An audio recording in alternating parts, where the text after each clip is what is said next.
अच्छा, हाणे असां पढ़ूं था इंटरप्रेटिंग रिज़ल्ट्स, जंहिंमें असांखे टे अभ्यास आहिनि, एरर्स आहिनि, confounding, lead time and length time.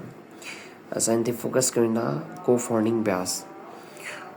हिते चए थो त when a factor is related to both the exposure and outcome, मतलब कि फैक्टर विच इज़ रेलिवेंट या related to both exposure and outcome, but not on the casual pathway. हाँ, हिते word जो कैजुअल पाथवे है, कॉज पाथवे, ठीक है, not casual, it's not casual. By the way, causal pathway, ठीक है, that distorts और confuse fact of exposure on outcome, ठीक है। हाँ, असांखे केरु पुछे त सभ खां पहिरीं कोफाउंडिंग एरर या बियास छा आहे, त ही एरर तॾहिं थींदी आहे वैन इन ऑब्ज़र्व्ड एसोसिएशन, मतिलब कि जेका असां ऑब्ज़र्व कई आहे एसोसिएशन, मतिलब ॿिन्ही में, जीअं आउटकम एंड एक्सपोयर ॿिन्ही में, ठीकु आहे।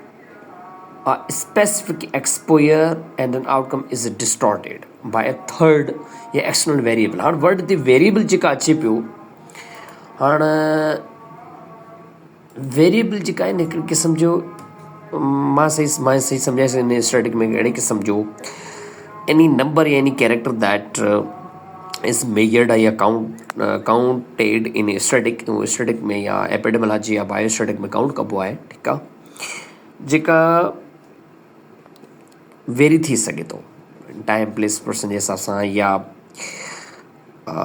इन आउटकम में, त उहो वेरिएबल जेका आहे उहा इट कैन वेरी, ठीकु आहे। तो external variable non as a को फाउंडर, पाण हिते चवंदा न उहो फैक्टर जेको आहे उहो को फाउंडर आहे। हाणे हिकिड़ो मिसाल हिननि ॾिनो आहे त pulmonary disease is more common in coal workers, चलो, देन जनरल पॉपुलेशन, बट या however people who work in coal mines also smoke।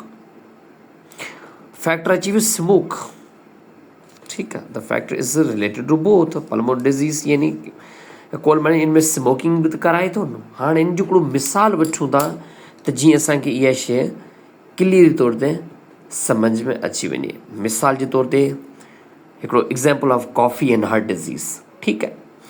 A classic example of the confounding is a hypothetical study examining the link between the coffee and consumption of heart disease। Coffee consumption and heart disease, ठीकु आहे। हाणे मिसाल तौर ते exposure छा जो थियो, coffee पियो पीआं रोज़ानी, ठीकु आहे, कॉफ़ी ड्रिंकिंग। आउटकम छा थियो, हार्ट डिज़ीज़। हाणे अगरि इनखे चऊं था स्टडी फाइंड्स ए कोरिलेशन, हाणे अहिड़ो इनमें कोरिलेशन छा आहे, ठीकु आहे।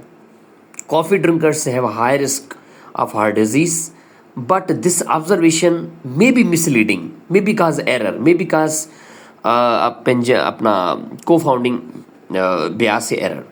क्यों? क्योंकि coffee drinkers have higher risk heart disease, but this observation may be misleading because co-founding variable कहिड़ो थी सघे थो, स्मोकिंग। हाणे स्मोकिंग बि त हार्ट डिज़ीज़ कराए थो न, त हिते को-फाउंडर कहिड़ो थियो, स्मोकिंग मीट्स द क्राइटेरिया। हाणे इहा ॻाल्हि सम्झ में अची वई न। हाणे मिसाल जे तौर ते smoking is non cause of the heart disease, पाण खे चयो independent risk factor for the outcome. हाणे हिते जेका फैक्टर आहे, चयो था न जेका कंट्रास्ट करे पियो मॉडिफिकेशन सां, त उहो कहिड़ो फैक्टर आहे, उहा आहे पंहिंजो smoking.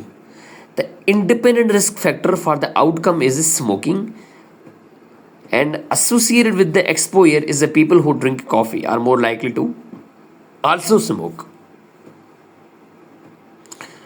not on the casual pathway।